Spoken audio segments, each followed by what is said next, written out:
Hello, everybody. What up? What up? What up? My name is Tim Daniel. His name is Ben Brown. Should I go this route? Yeah, I should have gone that route. Oh man, I messed up. And welcome to tonight's edition of Late Night Rides, brought to you by the Riverfront, a member of the Blue Wire Podcast Network.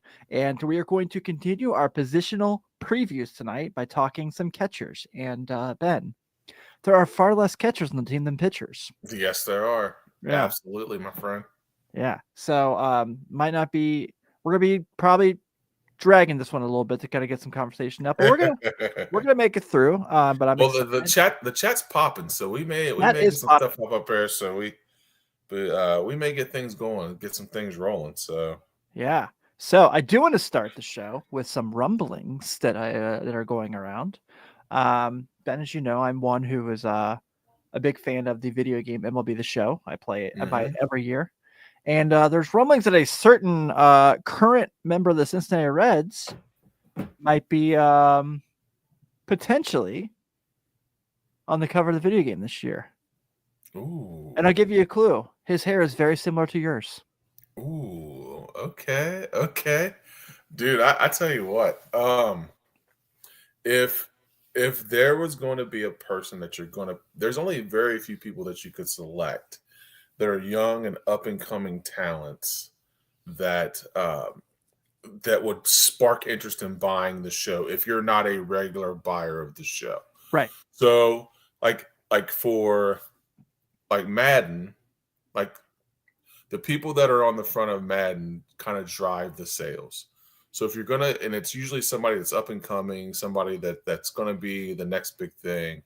So for Ellie at 22 years of age to already be a cover athlete for the show, for the baseball game, for the baseball game, yeah, is an awesome sign. Once again, it's just telling everybody that we've got a gym here in Cincinnati with Ellie. Everybody in baseball circles know the potential of Ellie De La Cruz. Yeah. So Pat asked this. This is kind of funny. I meant to actually ask this to start the show, but Skyline ice cream from Graders tomorrow. You picking some up? Oh, yeah. Man, I don't know, man. Listen, like I like Skyline. I like Graders. Not sure if I'm ready to mix them. I'm with you, dude. It's just something that I'm just not. I don't know if I'm ready. Seth Shaner, yes, sir. Go Bucks. Yeah, I did order. It hasn't come in yet, but I am living up to my end of the bet. This is not an Ohio State sweatshirt. This is a Spider-Man sweatshirt. Oh yeah. But I did order a shirt, and so I'm just waiting for it to come in. So I'm still wearing my hat because I'm still very proud of what my boys did that night. Oh, absolutely. So absolutely. Yeah. So yeah, I'm with you. I'm a little anxious about it. Will I try it out of curiosity? Probably. We even have Jeff Carr in the chat. We have both Locked On guys in the chat tonight. Yeah. All right. What's up, Jay Carr? Jay Carr. We got Carlos hanging out tonight in the chat. Okay. I mean, whoa! Now the pressure's on. What do you say? Hold on. What do you say? Oh. He's a Texas boy, man. He's a Texas boy. Come on, Carlos. Yeah. We only have teams that play in the national championship allowed to be represented on this show. Yeah. But before we scoot them along. I'm kidding, Carlos. I love you. That's gonna be a really fun week 1 next year, Ohio State, Texas. Heck yeah, it is. Because I'm telling you this. Scares me to death that we lost our defense coordinator, but it scares me even more that we've got to open the season with a new defense coordinator and face Arch Manning. Like that's not fun. Yeah, we lost ours too. But he's going to my NFL team, so Yeah. But I don't know, man. There's I guess the guy from Rutgers is in deep former Rutgers head coach is in deep discussion. That was Ohio State defensive coordinator for a little while. Yeah. I wanted Mike Mickens to get promoted. I was really hoping that was going to be the route, but that's for a different show. Yeah. So before we do get into baseball talk, I have to do a little personal time here because today is my beautiful daughter's 2nd birthday. So to make sure we give a happy birthday, Iris. Oh my gosh, we had so much fun today celebrating her birthday, man, and she was like getting the idea of what it is, and we went to this place on Buttermilk Pike called the Play Cafe. Hmm. It is, for those who don't know or don't live in the area or do live in the area and don't know what I'm talking about. It's really this like little like really cool thing where like for if you're an adult, you can buy like coffee or energy drinks or like snacks, and your kids play in these like huge scene setups where it's like a firehouse, a camping ground, and they just run. It was the coolest thing I've ever seen in my life. Oh, Uh, that's awesome. yeah, it was really fun and so happy. So I'm really really really excited. Man, you have a 2-year-old. That's crazy. Bro, coming downstairs. Huh. Coming downstairs to start the show, and Grace and I are talking about the day, and we're like, "Yeah, it was a really great day," and she literally goes, "Can you believe she's 2?" And I was like, "No. No, I cannot believe she's 2." Uh, Yeah. so it was, crazy. We did the Build-A-Bear thing yesterday where they Oh, did a whole yeah. pay your age thing, Yep. which Yep. is cool, but what they don't tell you, and they're probably gonna center me for this, is, accessories are not included in pay your They're age. definitely not. Yeah, they're No. definitely not included. No, so Yep. a $2 teddy bear turned into like a $30 purchase. Yep. Yeah. Absolutely. All right. Because you got to have So the voice box in the heart. You know what I mean? It makes so it special. she had to have the bluey pajamas, of course, for Hmm. her bear. We just did the regular heart. We did not do the voice thing this time around. Okay. Yeah. Okay. Yeah. So, by the way, Florence Mall probably should be imploded. That thing is Oh, awful. dude, it's that's that's another conversation for another day. Yeah, it's a dismal. I mean, Yeah. it's Yeah. Hey Bob, you asked this question. We are legit trying to figure out a game plan. So once we have something set in stone, we will let everyone know. But all right, let's actually get the Reds talk now. Right, we're 7 minutes in. We haven't said a single thing about the Reds except for like Ellie being on a video game. So here's the thing that's really hopping around before we get to catcher news and catcher discussion. Buster Olney wrote an article for ESPN this week, and he said the Reds are MLB's most improved team. Mhm. And so I am one who normally does not cater to ESPN because I think their content is terrible. But I Yeah. will say I normally do very much enjoy Buster Olney. I think he's really, really good at his job. And normally Yeah. I think he has great Yeah. insight and really good conversation. I think he has a lot to like that I agree with. But this, I'm not 100% certain where he's going with this. In the article, if you read it, he points out that they went and got Terry Francona, which was a great move. Obviously, he's like Mhm. they were the most aggressive team in the NL Central. I think the Cubs might disagree with that. Mhm. He's like, they did go get a really good starter on Brady Singer, and they go and get Gavin Lux, and yeah, Mhm. I think all those moves definitely improved the team. But most improved team in baseball when we obviously know what the Dodgers are doing, what the Mets did. So, huh? Yeah. Reading through the article, I can kind of see what he's saying because they did try to improve in certain areas. But as as we sit here as Red fans, we're still sitting here wondering. We still have questions about the bullpen. We still have questions about our outfield. We still have Mhm. I mean, we have a lot of different questions as Reds fans. So when he writes that article, which like I said, I really like Buster Only, and I think he does amazing work. Um, but when you're looking at the Dodgers, which I don't know if anybody's really comparable to the Dodgers. I mean, but Yeah. you look at the Dodgers, you look at the Mets, you look at the Cubs, you look at some of these other teams that have made some other moves. Um, I think the Reds did a decent job of addressing issues without really addressing issues yet. You know Yeah. what I mean? So like they make us feel good because they went and got Terry Francona, which we were all clamoring for, which is great, and we're super We didn't excited think this about was that. possible. We were Yeah, like, we wouldn't it did be not think it was. cool? Yeah, Like, we did not think it was possible. Didn't think it was something that was on our radar. So we went out and got him, which is awesome. I mean, we're super excited about that. You got and get a starting pitcher, which is something else that we talked about. You went and got a couple relievers, which is great. You get a guy that's won a World Series in Gavin Lux, which is fine. I mean, I'm all for that. But we still have not addressed the outfield issue. We still haven't really solidified the bullpen. So there are some things there that need to be done before I say, okay, yeah, we're in a good spot. Yeah, Steve and I on the Riverfront the other night, we talked about the Carlos Estevez rumblings. Um, Mhm, and we both kind of came to the agreement, and they talked about it on Lockdown as well, that they felt like it's a move that makes a lot of sense. mhm, But if you do that, then your outfield is what it's going to be and what we see it as, which means mhm, that, hey, Matt McLean's probably going to play center field. And you're like, mm. okay. Yeah, But no. I don't know, man. I feel like I get where he's coming from in that sense, but I Mhm, also cannot agree. And that's not to say that I don't think the Reds have gotten better, because I do. mhm, I just don't think they're marginally better. I wouldn't say most improved better. Now, you can sell me the argument that, like, well, Matt McLean's going to be back on the major league roster this year because he missed all of last year with injury. Okay. mhm, Um, you suspect that Nick Lodolo is going to be healthy. Suspect. I'm not mhm, guaranteeing that, because that is mhm, anything but, obviously. They bring in Brady Singer. Andrew Abbott's going to take a step forward. I agree with all that stuff. mhm. Um, but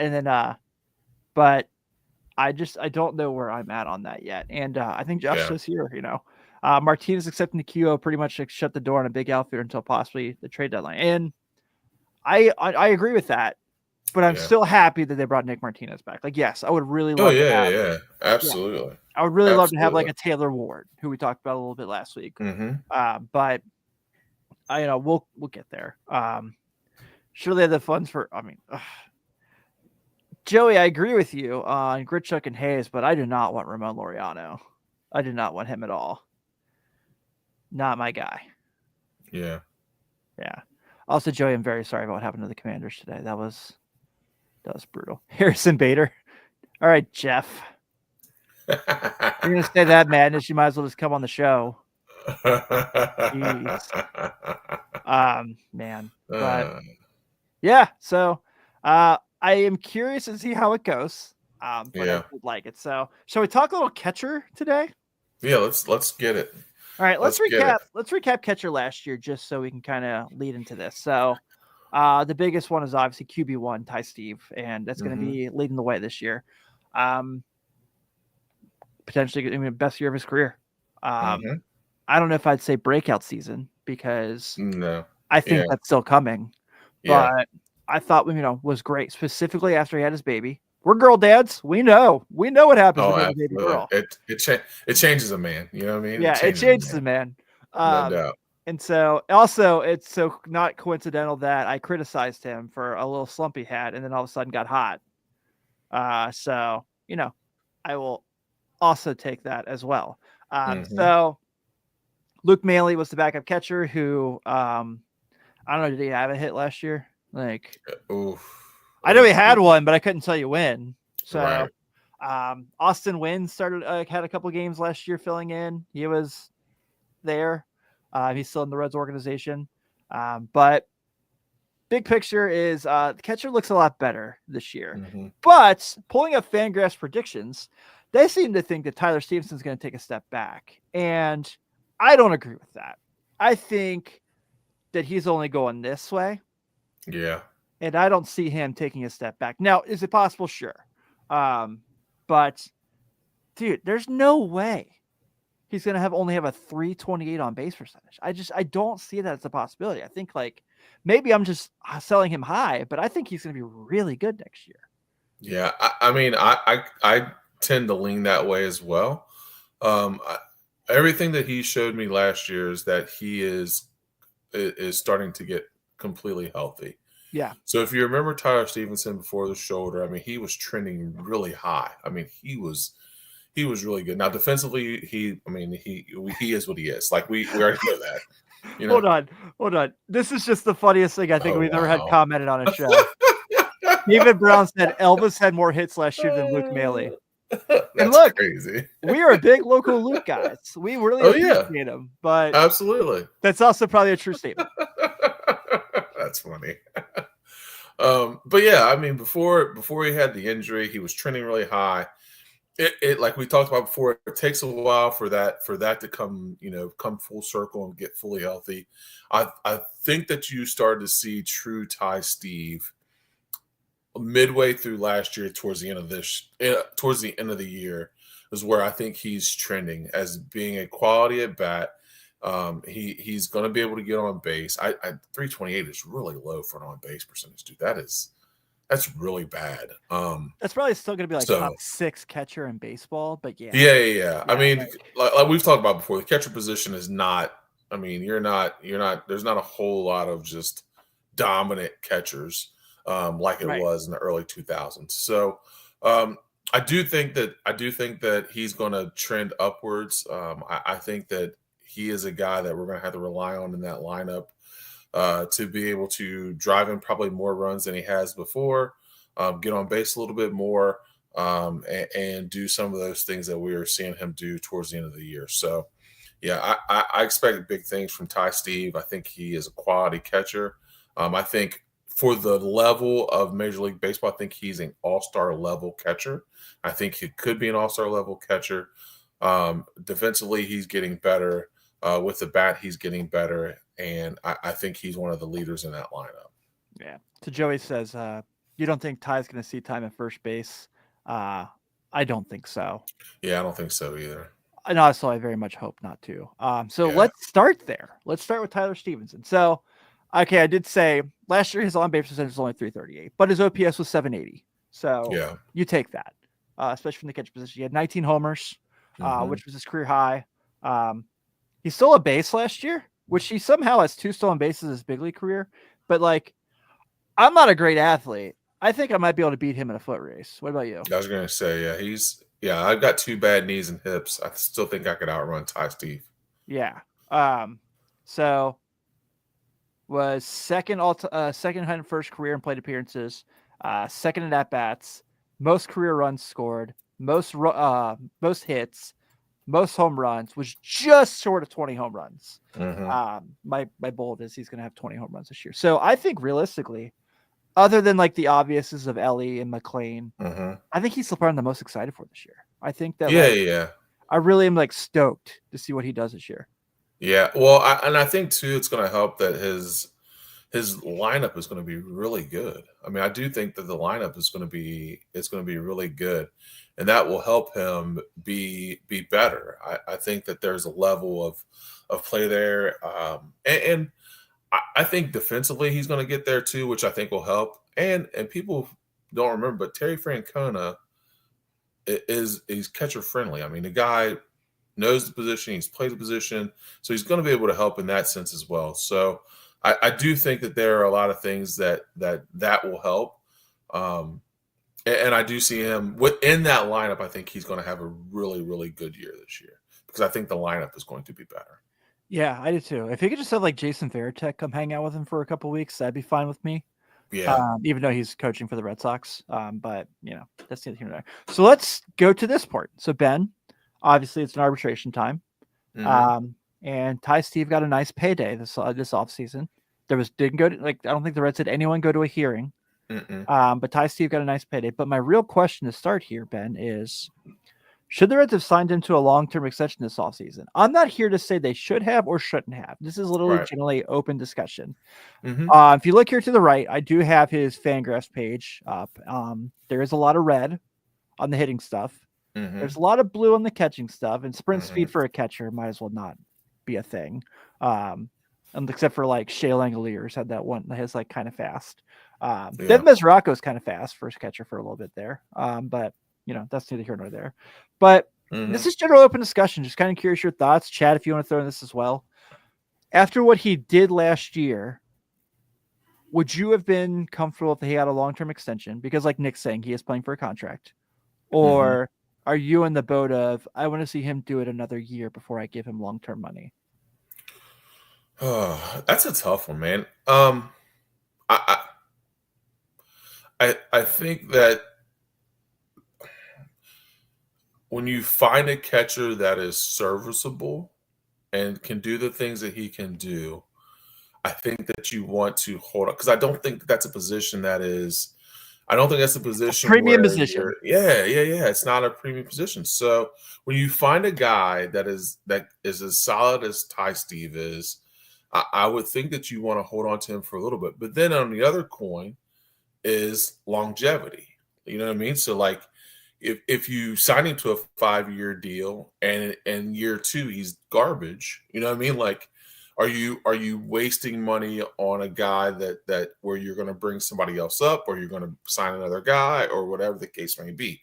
So I see both sides of it, but with his ability and the things that he's able to do, I don't know, man. I it's hard to argue either way. I'm kind of caught in the middle. I wouldn't have been mad if they did sign him to a long term deal, but I'm also like I can see where he's in a contract year and it's a show me year. You know what I mean? So I see both sides of the coin. I don't know if that makes sense, but solid catchers are hard to find. Guys that can do the things that he can do are really hard to find. So if you got him, you may want to lock him up. Yeah. So do we have any money? Robert Bryan asks. Robert, We don't talk about money. there's always money in the banana stand. There's always money in the banana stand. There's always money. Yeah. I've really contemplated this for months, really kind of thinking about it. I think I would have. And my reasoning is that catcher is really hard to come by and find. Like Kerry says, it's so hard to find a solid, consistent catcher. And I mean, look at the Reds, like Sands. Mesoraga had one All-Star year, and then they ended up having to trade him to the Mets for Matt Harvey because he couldn't play.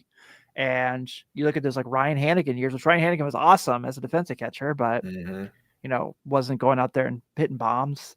And you look at the rando catchers they had through the years, besides like Benito Santiago's like 3 1-year terms with the Reds. He's like the Dennis Schroeder of baseball.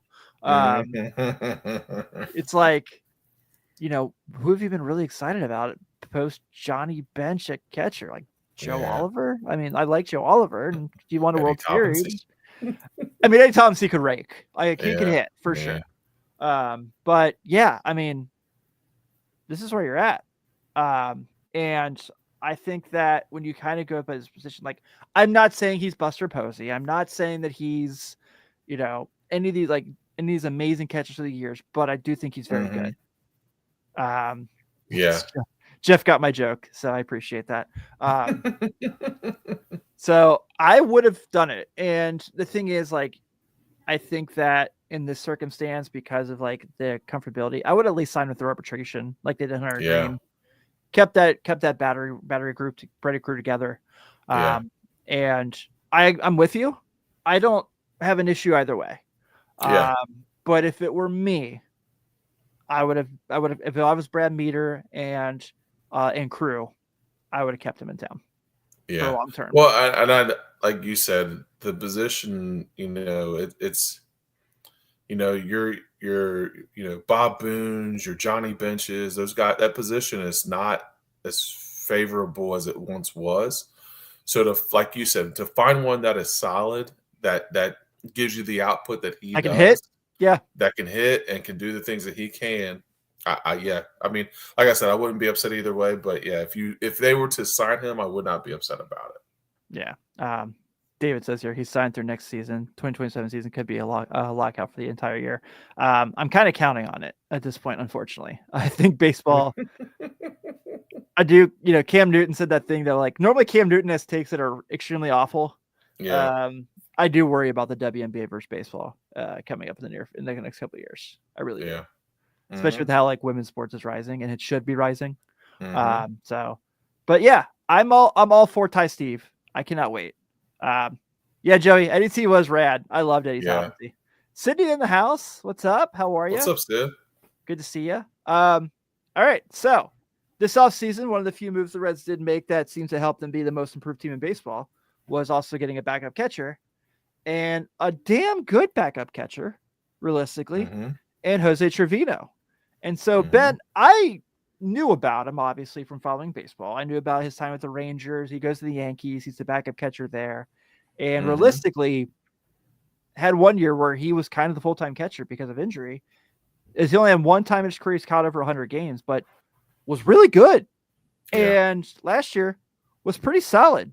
So this year he comes to Cincinnati, and everything Tyler Stevenson is not yet, as far as framing, as far as like being a great defensive catcher, Jose Trevino is. And everything Yeah. Jose Trevino is not as a hitter, Tyler Stevenson is. And that's what you want from a backup catcher.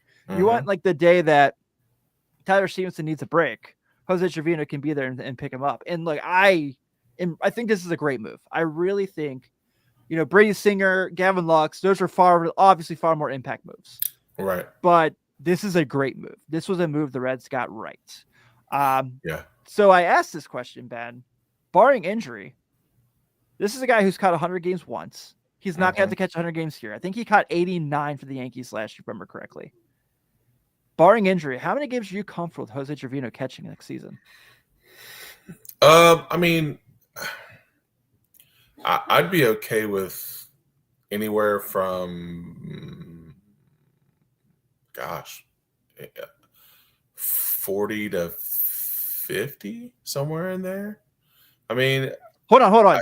You think he's only going to catch 50 games? Yeah. I mean, you are Ty Steve Iron Man. I like it. Yeah. Well, here's the thing. Like, I in the catch position, it's about comfort, right? It's comfort and feel. So when you have a guy like Ty Steve that is controlling your pitching and your pitchers, like sometimes guys don't like different guys behind the plate, or that's a good guys point. don't, That's you know a really what I mean? good point. You know what I mean? So like people are comfortable with Ty Steve. Not saying that Trevino's not a good catcher. I'm not saying that. But what I'm saying is that, there's a lot of comfortability with your pitching staff and who's behind the plate. And Ty Steve has a pretty great relationship with all those guys. So, it could be more, it could be less, but Ty Steve's going to have to log some long days. Because, I mean, I think that's kind of where you're headed with your pitching staff. I see what you're saying.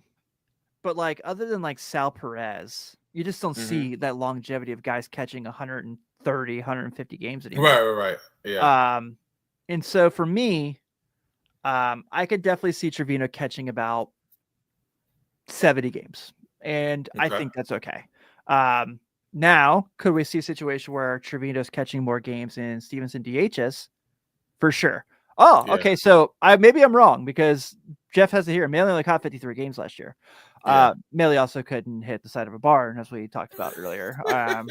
Not that Trevino is significantly better as a hitter. I don't know, he might be, and still is not a great hitter. Like literally, if you look, I'll pull this up again for those who can't really see. On his Fangraph page for Trevino, legit did not qualify enough as a hitter. Qualify enough. I did see that. Yeah. So I did see that. But yeah, I mean, I guess maybe you guys are more right than I am. And so maybe I'm gonna eat crow on that one. But yeah, so Bailey wins combined 60 games. So, but Stevenson was on paternity leave for a week there in that time as well. Yeah. Sydney, he's not happy. He's not playing first. Cut it out. I'm gonna Dave Coulier it. Cut it out. All right. So, yeah, we're not doing any of this. But I do think that was a really nice move. Yeah, absolutely. I mean, guys with his experience aren't around all the time, so to be able to pull a guy like that is actually a really good get for sure. Yeah, for sure. I have not checked. Well, we have a tie in the AFC Championship with 6 minutes to go. Yes, we do. So I think it's gonna be a good group. I think that I think the catching position is gonna be really good. Those two at least. Mm-hmm. Here's what I'm worried about, Ben. Catcher injuries are very common. Yes, they are. Who the hell's the third option?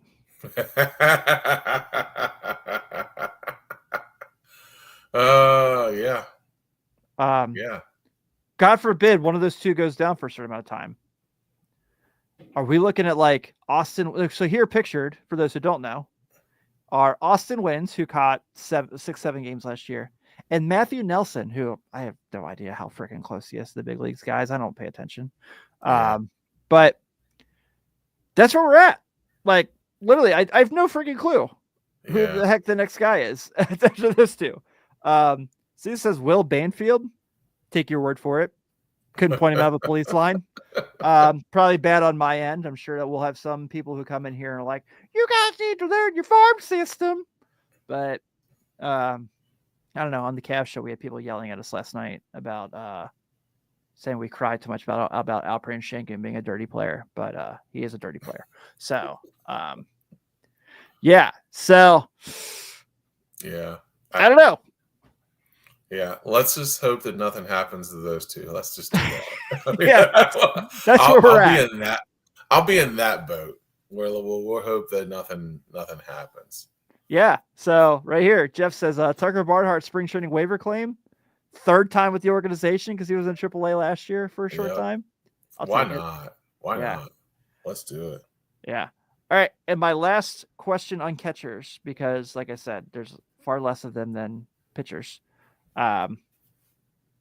Is about Alfredo Duno, who I saw in here that Nick said that on Caravan. Let me see if I can find the comment again.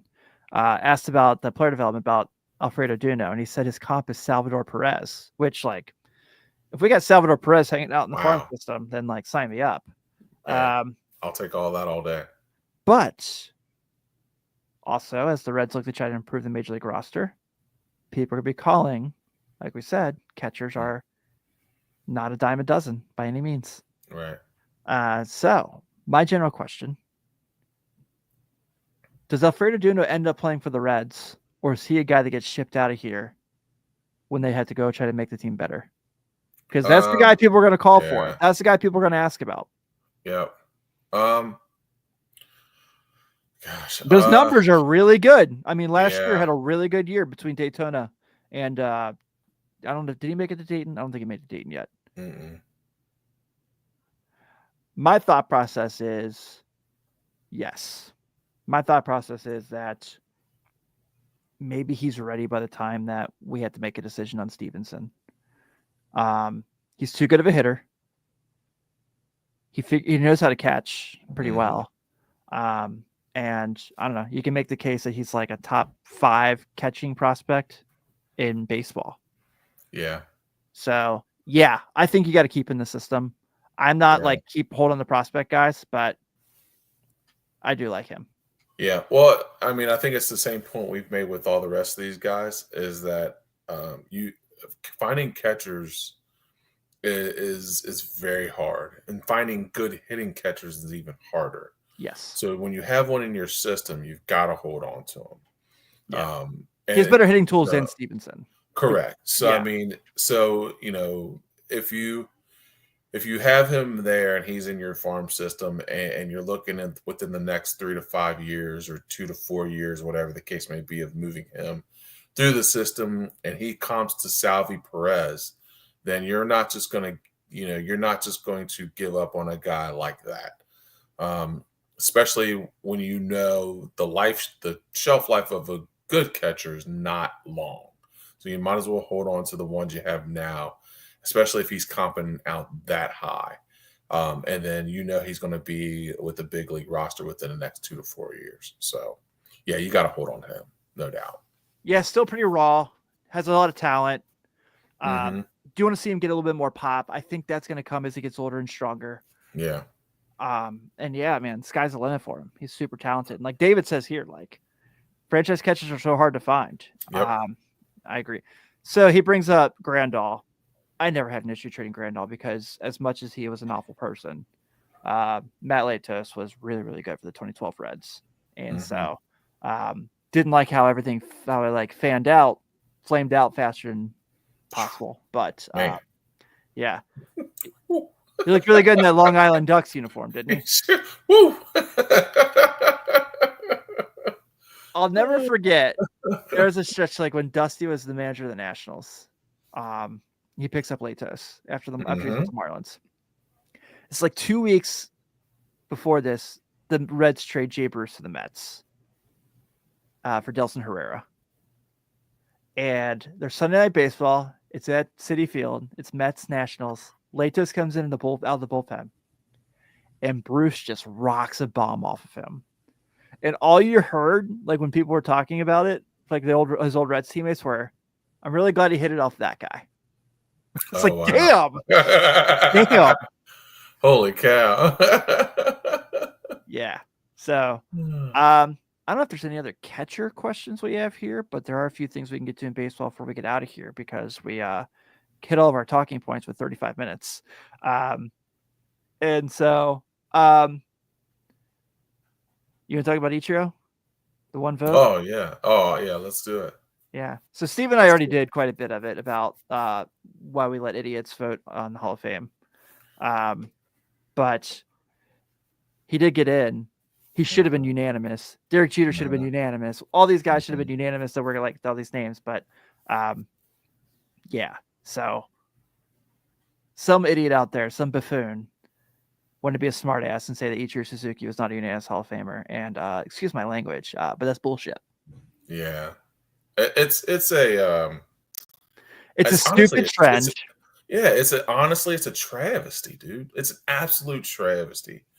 And I think we were texting each other the other day, and I was just looking at Ichiro's numbers. I mean, first off, the guy played professional baseball literally for 30 years, Yeah. from 18 to 47 or 48. He played 30 years of professional baseball. And he had a span in Japan where he was just incredible.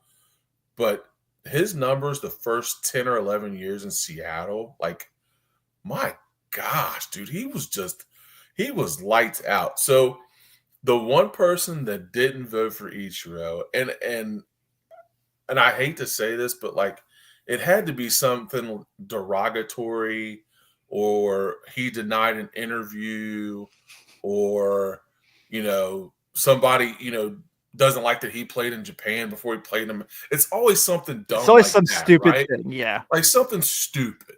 So it's always something dumb like that. But for him, for Jeter, for Griff, like for guys that are no doubt Hall of Famers, like if somebody, that one person should lose their vote. I am for that. They should lose their vote. Like, here's the thing. You can't tell me with any kind of legitimacy that Ichiro Suzuki is not a first ballot unanimous. That's like looking at me and saying, you know what? That Ken Griffey Jr., he was good, but his last 2 years in the majors, he was terrible. So I'm not voting for him. You're like, what? Like, are you kidding? Like, I mean, that guy, I mean, he was incredible. So you're gonna look at that and be like, yeah, nah, I'm not feeling Griffey. Dude. He wore his hat backwards in interviews. That's just not American. He blew bubble gum. He had Nike commercials. He showboated on his swing. That's ridiculous. Like no, like you should not be allowed to vote. That commercial was fake. There's no way he really chased down a fly ball in the desert from Yankee Stadium. That wasn't real. Can't get my vote. Like, come on, man. Like, it's just like, I don't know. Like, it is just incredible. Like, and on top of it, like, the dude didn't even start in the major leagues and still had 3,000 hits. Like, what? This is funny. What do you want? I hated people who said he was the real hit king, so I wouldn't vote for him. I said it. My hit king. My hit king. My hit king. But yeah, like it's just, I don't know. Yeah. So people pick reasons because either like you said, yeah, he wore his hat backwards, or wore Nike, blue bubble gum. Yeah. Like, come on, man. Like that kind of bias should not dictate your vote for the Hall of Fame. And if it does, shame on you. Like that's the pettiest thing I've ever heard in my life. Yeah. For you to look up and say that guy is like, even Derek Jeter. Like I am of the claim that I think a certain red shortstop was better. However, that's neither here nor there. Derek Jeter is unanimous Hall of Famer, dude. Like, what are we doing? What are we doing? He never won a regular season MVP, therefore he cannot get my vote. Yeah, like, come on, man. Like what are we doing? it's just crazy Yeah. to me.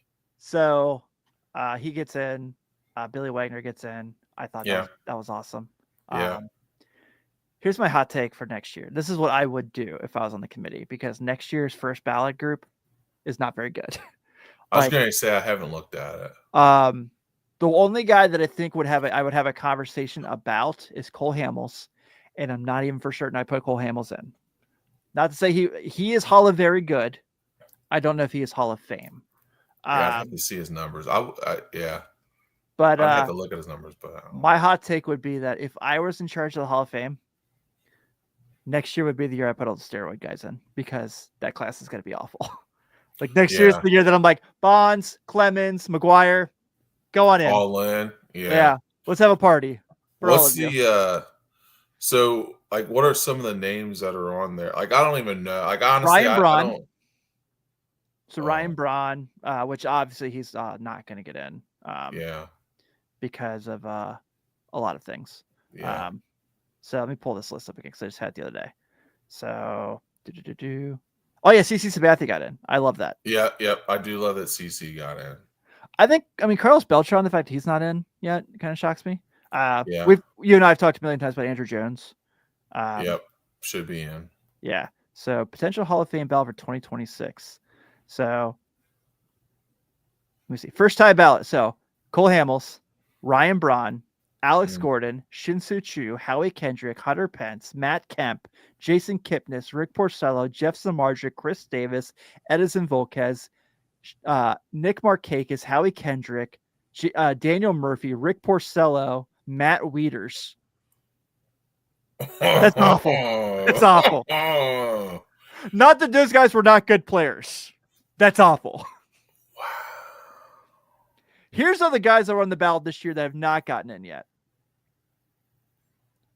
Andy Pettitte, Bobby Abreu, Jimmy Rollins, Omar Vizquel. I probably wouldn't put Omar Vizquel in. Francisco Rodriguez, Mark Burley, David Wright, Torrey Hunter, Bobby Abreu, Carlos Beltran, Andrew Jones, Chase Utley, and of course, your usuals, Manny Ramirez, Alex Rodriguez. Yeah. Which I texted you this the other day, and I know a lot of people disagree with me on this, but because he was not a nice person, I would put Alex Rodriguez in the Hall of Fame. He was unbelievable. He was incredible. Guilty or not, he was insane. Yeah, he was incredible. Yeah. So Andrew Jones, or Andrew, my bad. Andrew Jones should be in as well. 1,000% be in. Like I don't know what we're doing with that one, but yeah, he should definitely be in. And while we're on the record, just because I had this conversation with Chad and Steven the other night, let's just go ahead and put Vada Pinson and David Concepcion in. All right, those two should be in. Yeah.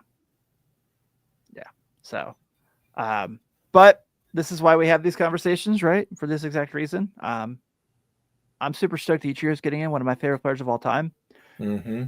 So, I talked about this the other day. Of my favorite players to ever play baseball, only one guy now, my top 5, is not in the Hall of Fame. And he was an MVP for the Cincinnati Reds. And he just retired last year. That's the only one I have left. Larkin's in, Griffey's in, Ricky Henderson's in, Ichiro's in. I think Randy Johnson's in. Yeah. Joey's the only one I got left. So the day comes that Joey's in Cooperstown, I will be there. Oh yeah. I mean, that's only a matter of time. I mean, since he just retired. I mean, that's But then again, I mean, freaking Hall of Fame writers are idiots. So I mean, we're putting the fate of Joey Votto in the hands of people that are like, oh, he was just he cared about his on base percentage. Like, all right. Yeah. He led the league in it 7 times. Yeah. So. Okay. All right. I'm with you. What is going to be the excuse for Pujols to not be a first ballot Hall of Famer? Well, you remember that year he played for the Dodgers? Yeah. Yeah. Though. I mean. Or Miggy. Miggy's a Triple Crown winner. Yep. Yeah. He got a DUI one time. Yeah. They'll find something, dude. It's like I said, baseball. I mean, baseball writers are humans, so they all have their flaws, and it could be anything. Like the guy didn't want to do an interview, or. Pujols loves Jesus, so I can't vote for him. whatever, man. They just pick whatever. So it's like you just honestly don't know. Yeah, I'm with you. By the way, 468 people are tuning into us to just find things to talk about because I love it. yeah. Thank you guys. So I want to make sure I get this in real quick, just so everyone's in agreement. And knows what's going on. So 2 weeks from tonight is obviously Super Bowl Sunday. Do not count on seeing us live here because you guys won't be here either. Nope. So we will not be live that night. We're gonna go ahead and just kind of. I'm not even gonna watch the game if it's the Chiefs. I was gonna say I told my son today if the Chiefs are in it, I will not be watching. Yeah. I do want I don't have any hatred for the Eagles. I would actually, matter of fact, I would love to see Saquon Barkley win one. Mm-hmm. Just because my Giants are idiots and we fumbled the bag with him. But yeah, if the Chiefs are in it, I won't watch. I'm not going to sit there and watch 75,000 shots of Taylor Swift in the box screaming about Travis Kelce and his bad haircut and all this other crap that goes on. I just don't have. I just don't have time for it, and honestly, it kind of ruins the game for me. So, I'm with you. And that's like I said, I could go on a spiel for that forever. Like I'm just not, not feeling it. Not feeling the Chiefs. Patrick Mahomes is he's a blowhard. I don't like him. Like I said, Travis Kelce was one way, now he's another way. Cuts his hair all funky. They gave that guy a podcast, and he's Hollywood. Yeah, he's Hollywood as hell, as Joe Kino would put it. Yeah, so. Yeah, I'm with you. I'm with you. Football ended for me in the national championship. No matter if my team won or lost, I wasn't going to watch anything else after that because literally I watched the Bengals, I watched Notre Dame, and that's all the football I watch. So, yeah, I'm not this guy who like sits on the couch all Sunday and watch. I'm like, no. It's not for me. No. And honestly, like, I watch the Bengals because they're my hometown team, and I do enjoy Joe Burrow and all those guys. My Giants suck.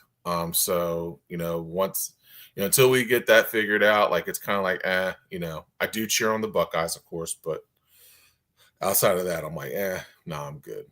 Yeah, I'm with you. So, yeah, we will not be here Super Bowl Sunday because you won't be either. So we're going to go ahead and enjoy that. But yeah, we'll be in full swing from that until we always take off WrestleMania weekend. But normally we have people fill in for us that weekend. So it's not like there's no show.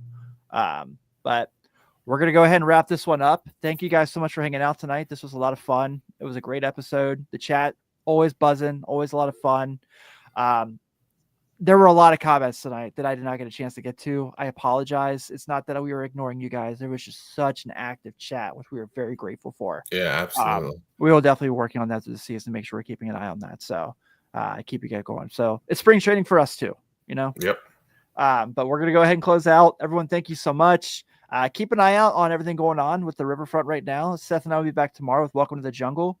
I don't know what we're going to talk about. I already did a show talk about Al Golden. Sign T. Higgins. Yeah. Yeah. That's gonna be the whole show tomorrow. How can they sign? I guess I'll start looking at mock drafts. I guess I gotta do that. How can we afford to sign T. Higgins and also bring in 7 defensive players? Yeah. Let's figure that out. Yeah. I guess I'm gonna start looking at mock drafts tomorrow. So we'll be doing that. Seth has a potential really nice guest for other ground table. I'm really excited about that. We'll get the details out soon. Check out the guys over at Red Brick Recap on the Riverfront U channel, talking about the Miami Redhawks. Jack and Ted are doing a great job there. Just took their first MAC loss to Akron this weekend, but they're having a really good year. But dude, they're playing lights out, dude. That Redhawk team is pretty good. They're pretty good. And of course, you can check out everything on riverfrontcincy.com. Ryan Roberts over there doing UC work. Still looking for a Xavier writer. They've had 2 really good wins this past 2 weeks. We've had no coverage on it. Breaks my heart. So if you're interested, reach out to us. But on behalf of Ben Brown, this is Tim Daniel. Everyone, thank you so much. Have a great night, and we shall see you soon.